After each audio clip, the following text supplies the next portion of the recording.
ila khadratin Nabil Mustafa Rasulullah sallallahu alaihi wasallam wa alihi minal anbiya wal mursalin wal awliya wasyuhada wasyolihin wal malaikatil muqarrabin, khususun musannif handal kitab Syekh Abu Hamid bin Muhammad wa khususun Syekh Masih Laumul Fatihah.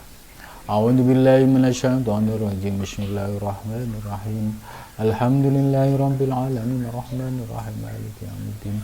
Iyyaka na'budu wa iyyaka nasta'in ihdinas siratal mustaqim siratal ladzina an'amta 'alaihim ghairil maghdubi 'alaihim waladdallin. Bismillahirrahmanirrahim. Qala musannif rahimakumullah wa nafa'ana bihi wa bi ulumihi fi darini amin ya rabbal alamin. Qala musannif rahimakumullah wa nafa'ana bihi wa bi ulumihi fi darini.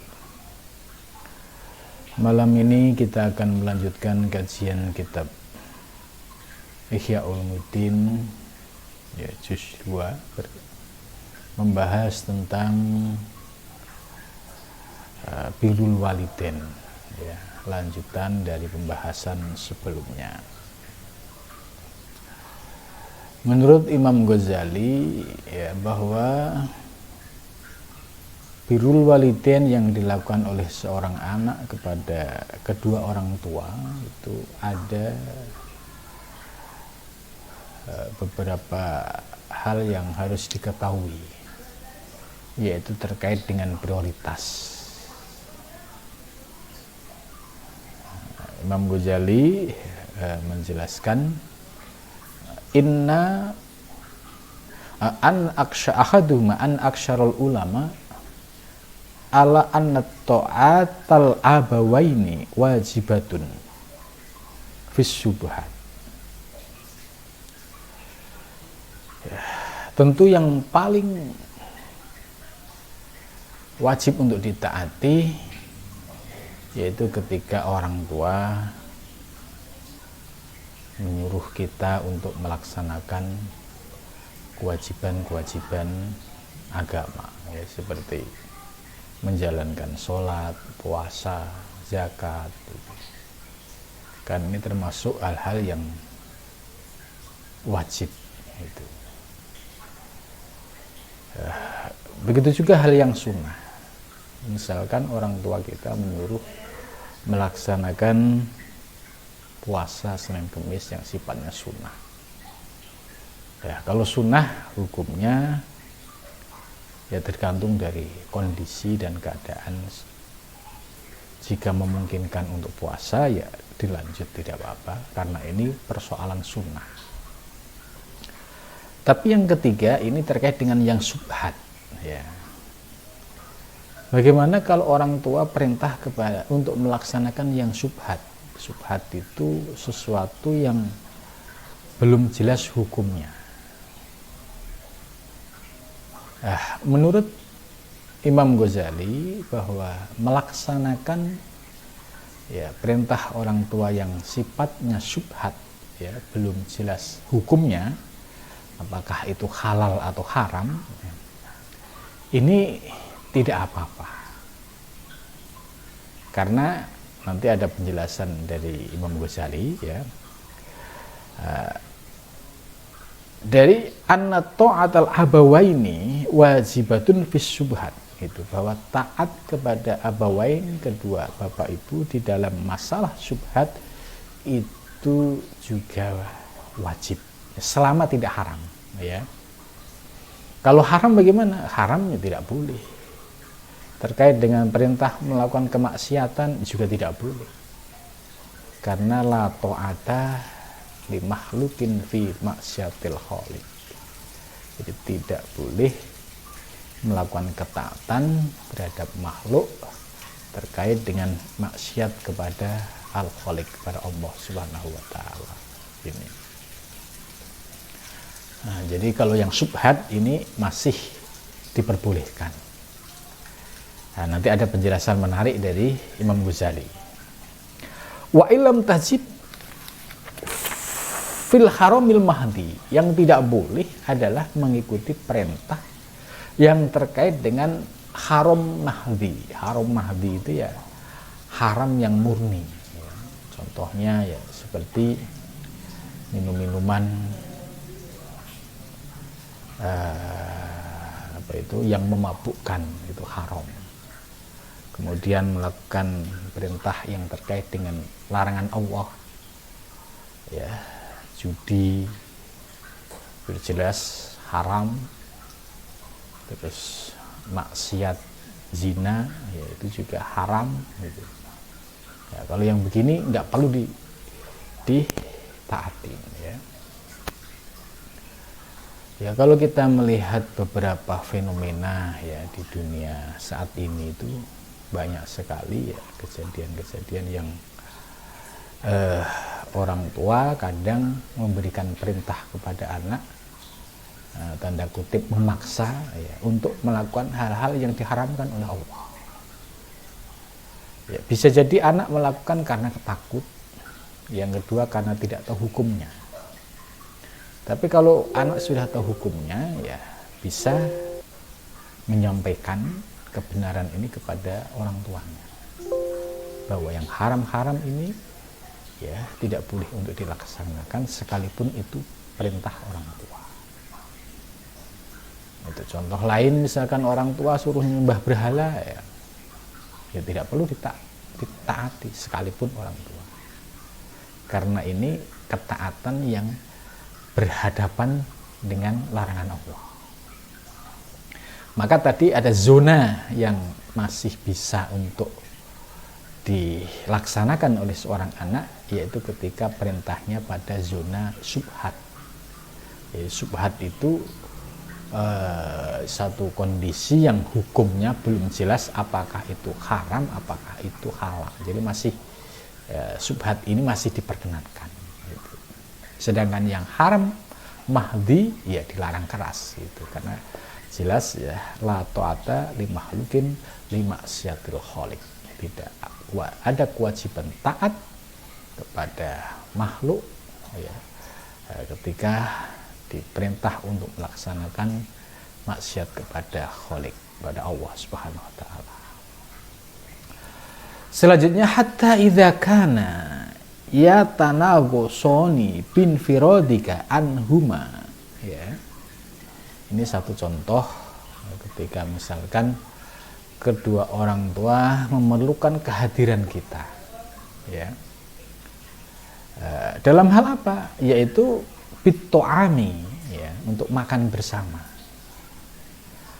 Fa'alaika an ta'kula ma'ahuma, maka hendaklah dirimu untuk makan beserta kedua orang tua.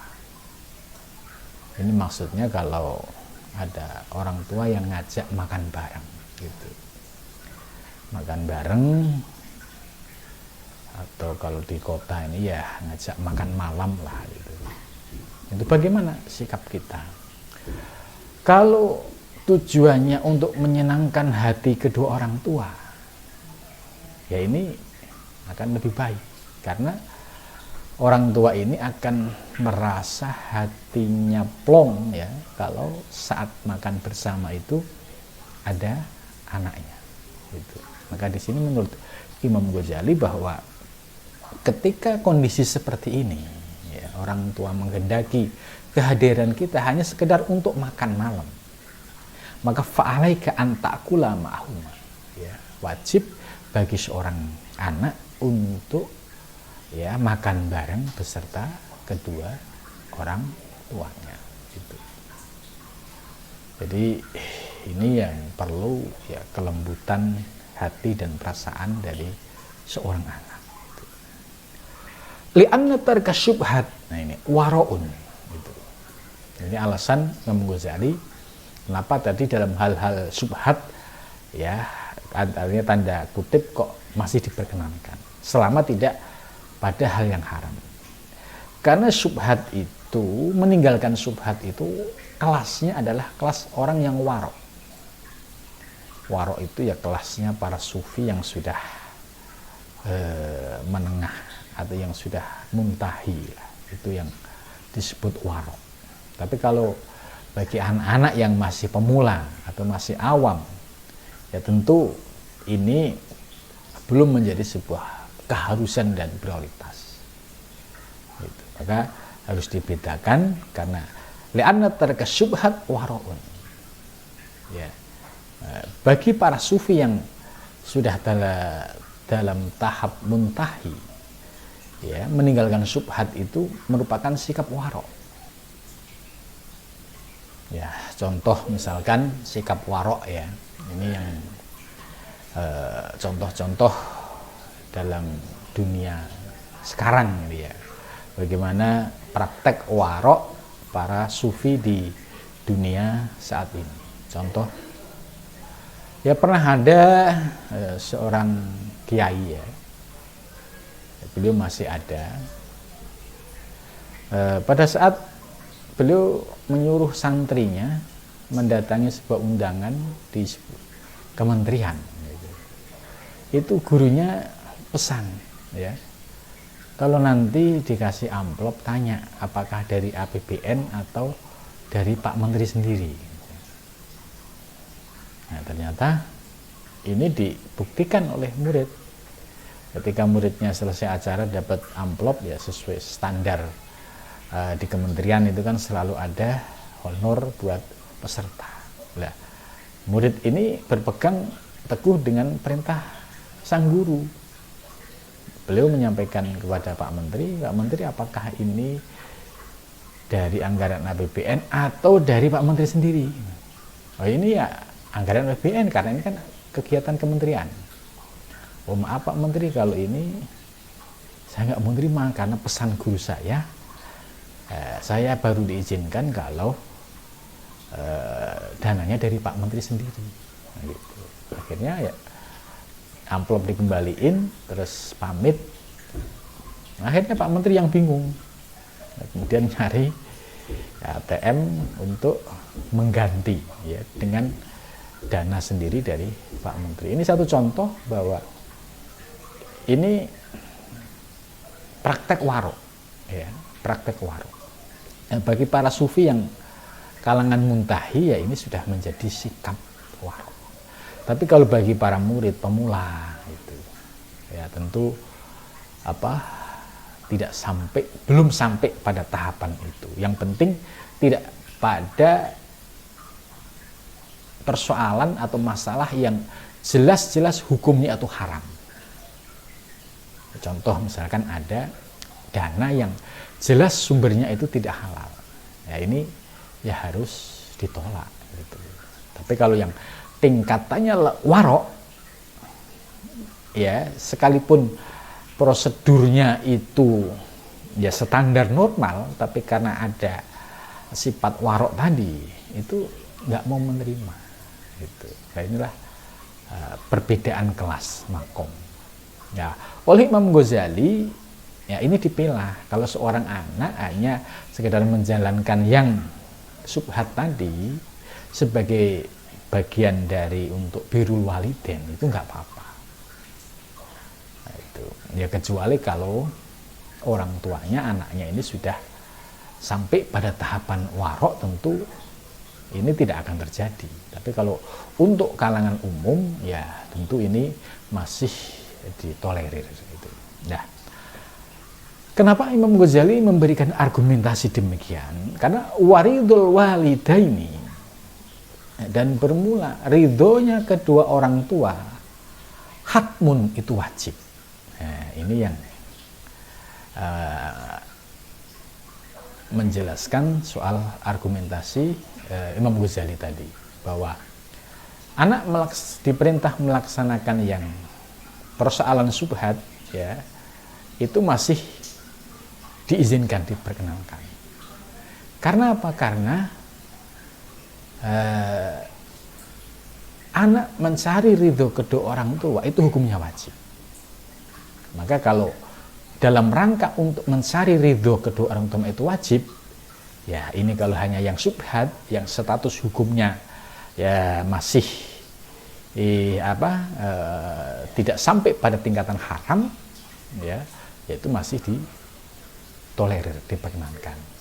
Kecuali kalau persoalannya itu sudah nyerempet ke yang haram. dan yang dilarang oleh Allah secara nas yang qot'i. Ya, ini baru tidak diizinkan. Jadi jelas bahwa Imam Ghazali ya memberikan solusi ya untuk bahwa ada prioritas mulai dari yang wajib, yang sunnah, kemudian yang syubhat sampai yang haram. Yang haram inilah yang perlu dijauhi. Kemudian selanjutnya wakadzalika, dan demikian itu ya, ini contoh-contoh lain terkait dengan perintah ya, orang tua terhadap anak. Laisa laka antusaffiro fi mubahin. Begitu juga bagi seorang anak ya, tidak diperbolehkan untuk pergi hanya pada persoalan yang mubah. Persoalan yang mubah itu apa sih? Ya seperti contoh izin pamit ke rumah temennya gitu misalkan. Ini kan mubah. Lah, orang tua nggak mengizinkan. Ya ini diutamakan ridho orang tua gitu. Au nafilatin ataupun sunnah. Contoh misalkan seorang anak menyampaikan ke orang tuanya, Pak, Bu, besok mau puasa Senin Kemis gitu. Nah, terus orang tuanya nasihatin, kamu kan masih sekolah, apa kuat, apa gini-gini gitu. Apa enggak nanti merepotkan. Ya, kalau orang tua memberikan pertimbangan lain-lain, terus memberikan keputusan, dah jangan puasa dulu deh, kecuali kalau kamu nggak sekolah gitu. Nah, ini berarti lebih baik ngikutin pesan orang tua. Berbeda dengan orang tua mengembalikan kepada, ya terserah, kalau dirimu mampu ya silahkan, tapi kalau nanti mandorot membuat kamu jadi lemes ya, ya tentu harus dipertimbangkan. Maka mengikuti perintah kedua orang tua ini lebih wajib dibandingkan hanya sekedar menjalankan yang sunnah. Itu. Contoh lain misalkan, bagaimana kalau kita diajak orang tua sementara kita masih puasa, ya diajak makan bareng misalkan, apakah kita harus birrul walidain untuk menyenangkan orang tua atau tetap kita berpuasa? Nah di sini kita akan diuji sikap bijak kita. Ya tentu kalau orang tua ngajak makan, berarti ini ada niat untuk menyenangkan anak gitu. Kalau anaknya mau makan, itu berarti otomatis orang tua ada kebahagiaan. Tapi sebaliknya, orang tua sudah repot masak, kemudian anaknya diajak makan nggak mau, lah ini ada nada kekecewaan walaupun tidak terucap. Maka menurut saya lebih utama ikut makan ajakan orang tua daripada kita memaksakan diri untuk puasa. Artinya ngejar sunnah, tapi yang wajib birrul walidain ditinggalkan. Itu. Illa bi'idniha. Jadi kalau persoalan mubah dan nafilah, yaitu harus ada syarat illa bi'idnihima, kecuali dengan izin keduanya. Ya, contoh kalau yang mubah kan cukup banyak. Mau main ke rumah temen, atau mau ke pasar, mau ke apa, ini yang sifat-sifatnya mubah. Jadi ini perlu izin orang tua. Maka kalau hal ini dipahami oleh para anak-anak, para santri, kemudian anak-anak zaman sekarang bahwa ridho kedua orang tua, izin ke orang tua ini sangat penting sekali. Maka ini akan memiliki makna yang positif, yaitu akan bisa mendidik ya, anak-anak generasi itu dengan ajaran yang akhlakul karimah itu. Sebab tantangan di zaman sekarang ini ya, apalagi pengaruh dunia medsos, pengaruh TV, pengaruh dunia luar gitu. nilai-nilai tentang birrul walidain ini sudah mulai hilang. Ya, toto kromo dengan kedua orang tua sudah mulai ya pelan-pelan hilang. Nah, maka dengan mengaji kitab ini, Ihya ini ya, ini akan menyadarkan kita kembali bahwa oh ya, seorang anak itu ya, apalagi masih dalam tanggung jawab orang tua, ternyata ridho kedua orang tua ini sangat penting. Bahkan sampai Imam Ghazali menjelaskan secara detail dari persoalan yang wajib, sunnah, ya, kemudian mubah, sampai syubhat, sampai haram, itu semua sudah dijelaskan. Maka kalau anak ya, memahami persoalan ini, ya tentu dia akan menjadikan ajaran ini sebagai prinsip ya dalam kehidupan sehari-hari. Oh ini boleh enggak? Oh ini diizinkan tidak? Gitu. Ya, kalau anak zaman sekarang ini yang tidak tersentuh oleh nilai-nilai agama, itu menganggap nggak penting izin orang tua itu. Nah ini yang mulai tergerus dari anak-anak muda zaman sekarang. Ya, apalagi kalau pengaruhnya dunia luar itu dominan, maka birrul walidain ini bukan menjadi satu nilai yang wajib diamalkan. Ya, dianggap hal-hal yang biasa. Bahkan membentak orang tua dianggap biasa. Menyakiti hati orang tua dianggap biasa. Gitu. Karena tidak memahami ajaran bagaimana keutamaan birrul walidain. Gitu. Wal mubadiratu ilal hadi, ini contoh lain. Bagaimana kalau ada seorang anak ada kesempatan untuk ya cepat-cepat melaksanakan haji. Padahal haji itu alladzi huwa fardul Islam. Ya, di mana haji ini sebagai fardunya Islam. Nah, bagi seorang anak ya dalam skala prioritas ya antara birrul walidain dengan haji, ya sekalipun haji ini termasuk fardu, tapi oleh Imam Ghazali naflun, ini menjadi bagian dari nafal sunnah, artinya bukan sesuatu yang menjadi prioritas. Karena ada kesempatan birrul walidain yang lebih wajib, khatmun tadi Imam Ghazali menjelaskan, yang lebih wajib. Sedangkan haji itu waktunya muasa. Ya, andai tahun ini nggak bisa, mungkin tahun depan, tahun yang akan datang masih muasa.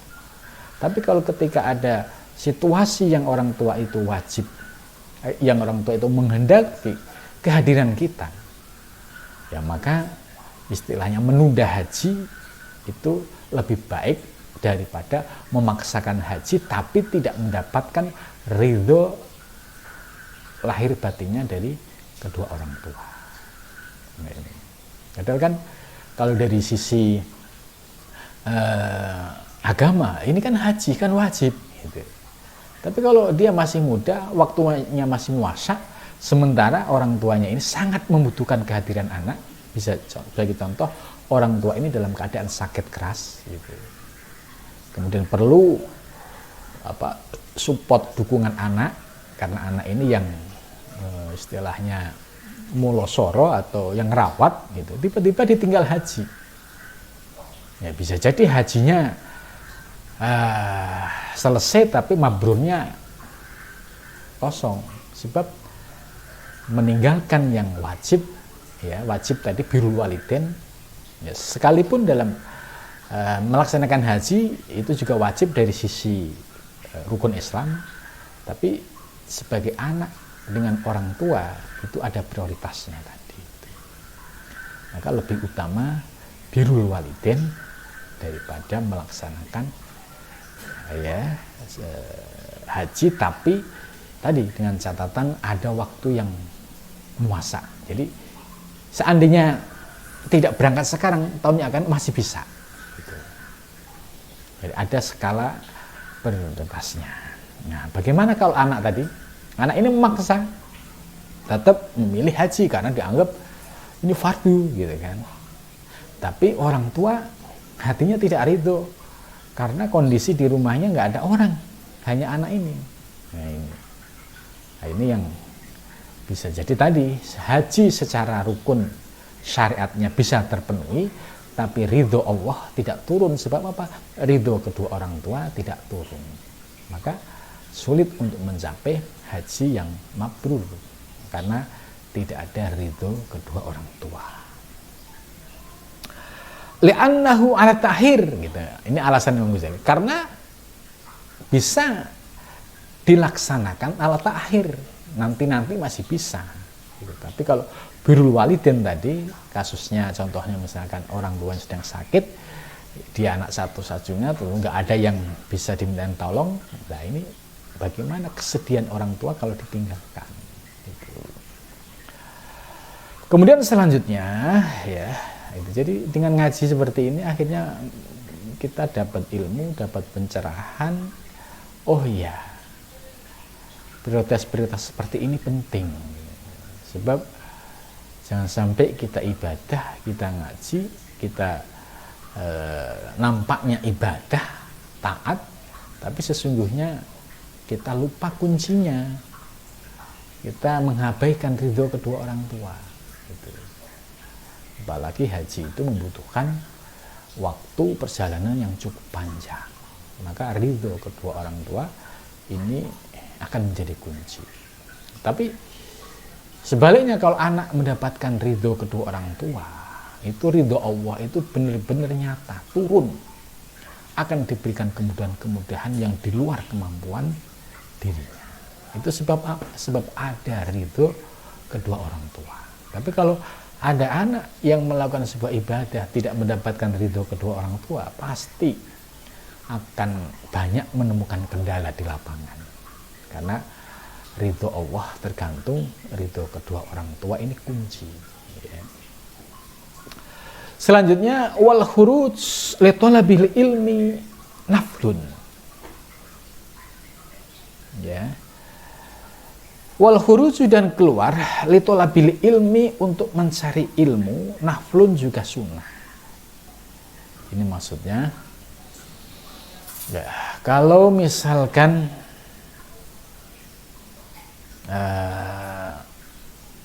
kita di rumah ya, kemudian anak ini masih sekolah ya. Terus ada kursus ini kan juga bagian dari mencari ilmu. Nah, apakah kursus ini akan kita utamakan dengan birrul walidain? Ya tentu menurut penjelasan Imam Ghazali ya, kalau hanya sekedar ya mencari ilmu yang terkait dengan ilmu-ilmu yang bukan fardu, ya itu lebih baik mengutamakan birrul walidain. Kecuali kalau keluar dari rumahnya itu ya mendapatkan ridho kedua orang tua, atau yang dicari ini adalah ilmu fardu. Contoh ya pergi ke pondok pesantren. Ini kan yang dikaji ini kan ilmu-ilmu fardu terkait dengan ya sholat, zakat, puasa, haji, terkait dengan bekal ibadah. Gitu. Maka penjelasan Imam Ghazali, illa idza kunta tatlubu ilmal faraid, kecuali kondisimu itu sedang mencari ilmu fardu. Nah ini ya diperlukan ridho kedua orang tua. Ya. Apa ilmu yang fardu itu? Yaitu ilmu yang mempelajari terkait dengan masalah ibadah, minas sholati, seperti berkaitan dengan sholat, wasaumi, dan dengan puasa. Sebab kalau orang ibadah nggak ngerti ilmunya, asal ibadah-ibadahan, ya tidak diterima. Maka mencari ilmu terkait dengan ilmu yang fardu ini menjadi wajib. Walam yakun fi baladika man yu'allimuka, dan tidak ada orang yang berada di negaramu itu man yu'allimuka, tidak ada di negaramu atau di kampungmu itu orang yang mengajarimu. Ini kalau di Indonesia ini ya, dia pergi mondok di sebuah pesantren yang harus keluar dari kampungnya. Nah, ini termasuk mencari ilmu yang fardu. Ngaji di pondok mulai dari ilmu dasar, ya, dari nahwunya itu dari jurumiyah, imriti, alfiyah. Kemudian fikihnya juga sama, dari fikih yang dasar sampai fikih yang kelas menengah sampai atas. Tentu ini nanti akan menjadi manfaat di tengah masyarakat. Gitu. Jadi walam yakun fi baladika man yu'allimuka.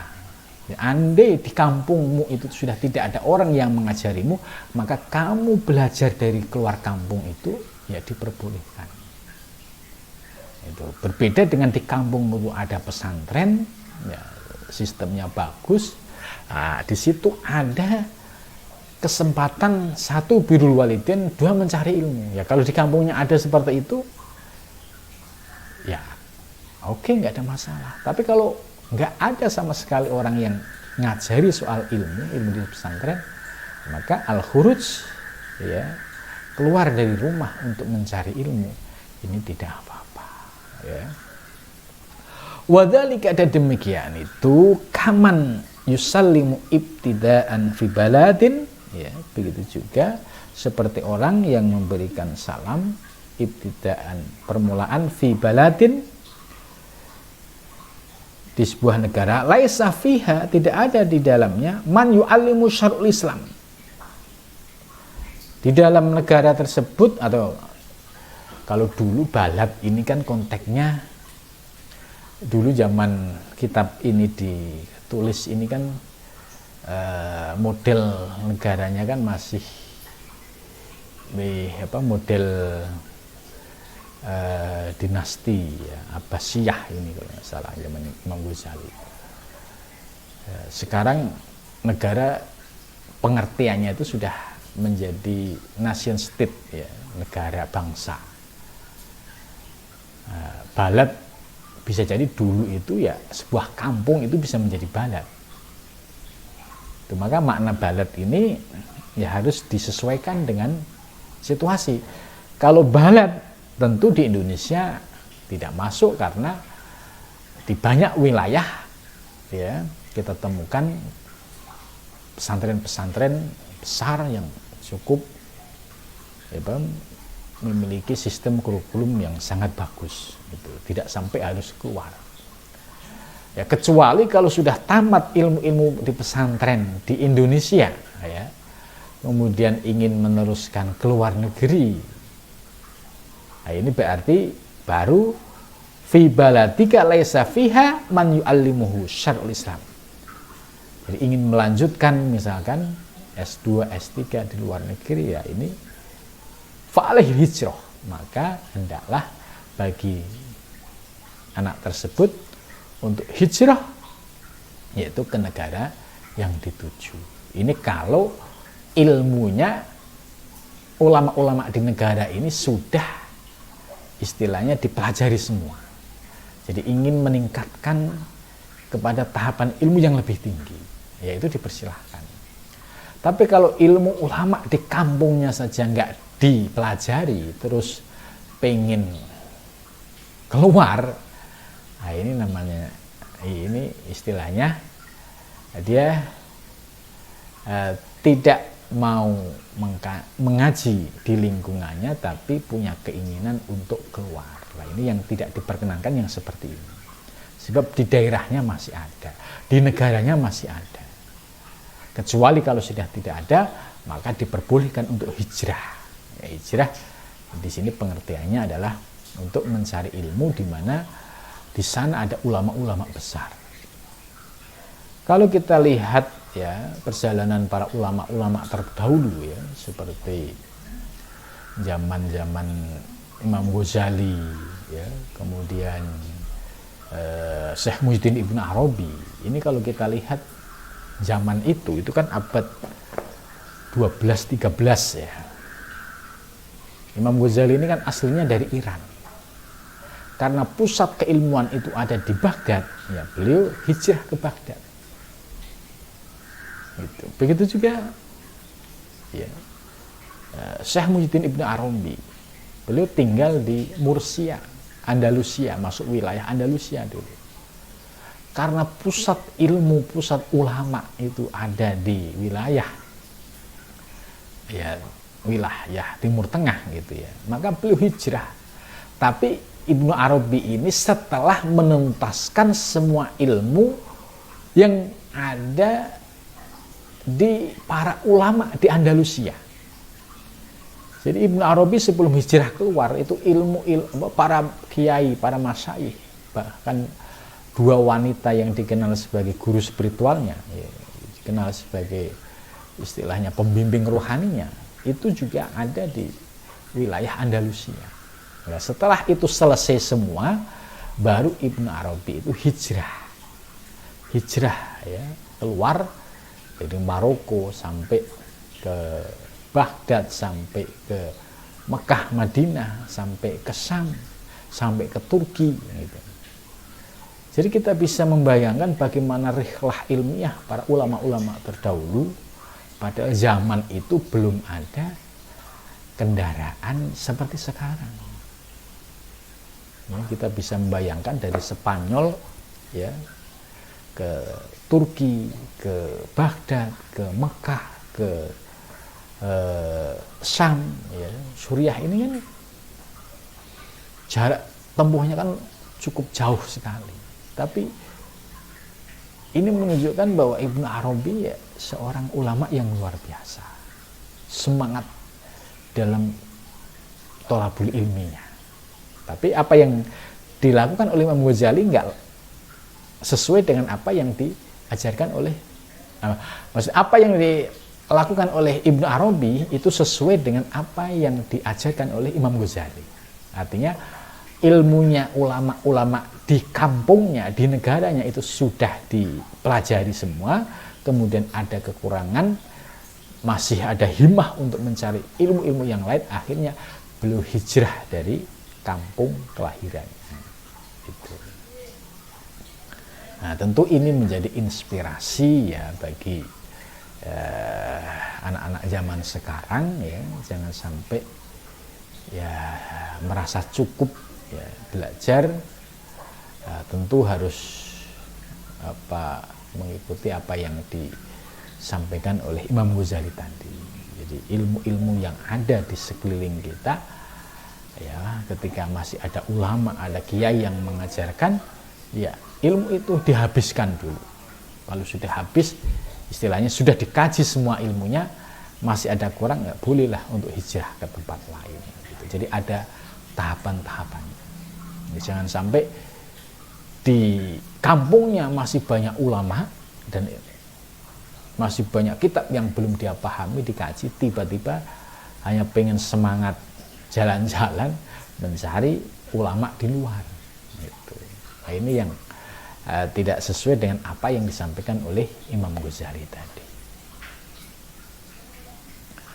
Itu fa'alai hijrah, maka wajib bagi seorang anak yang seperti ini melihat kondisi lingkungan sosialnya seperti ini, maka dia wajib hijrah. Kalau contoh konkret ya, termasuk Imam Ghazali ini kan dari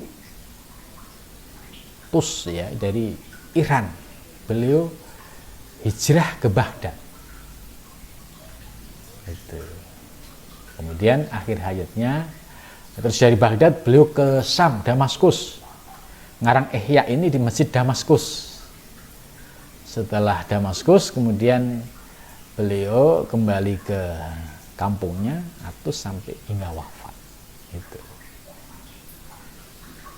Nah, begitu juga Ibnu Arabi dari Andalusia ya keliling ya wilayah Afrika, Timur Tengah ini. Semua ulama-ulama besar beliau istilahnya dijadikan sebagai guru. Maka kalau kita lihat di kitab Ibnu Arabi itu gurunya Ibnu Arabi cukup banyak sekali karena beliau orang yang sangat haus ilmu gitu. Maka ketika kondisi yang demikian, wala yataqayyadu bihaqil walidain, maka hal ini ditoleransi, ya, ditoleransi, tidak dibatasi dengan hak walidain. Artinya ini ada tugas yang lebih penting, yaitu dalam menjaga agama Allah. Karena orang yang ngaji di pesantren, ya, mulai dari ngaji kitab dasar sampai kitab yang besar sampai tuntas, ini tujuannya apa? Ini kan untuk intisarul ilmi, untuk penyebaran Islam nanti. Maka kondisi yang seperti ini, wala yataqayyadu, tidak bisa dibatasi bihaqil walidaini, maka justru orang tua harus mensupport, mendukung gitu. Nah, misalkan tadi, jangan mondok dulu karena kan gini-gini gitu. Tapi karena melihat kondisi lingkungannya, nggak ada ulama, nggak ada kiai, ya ini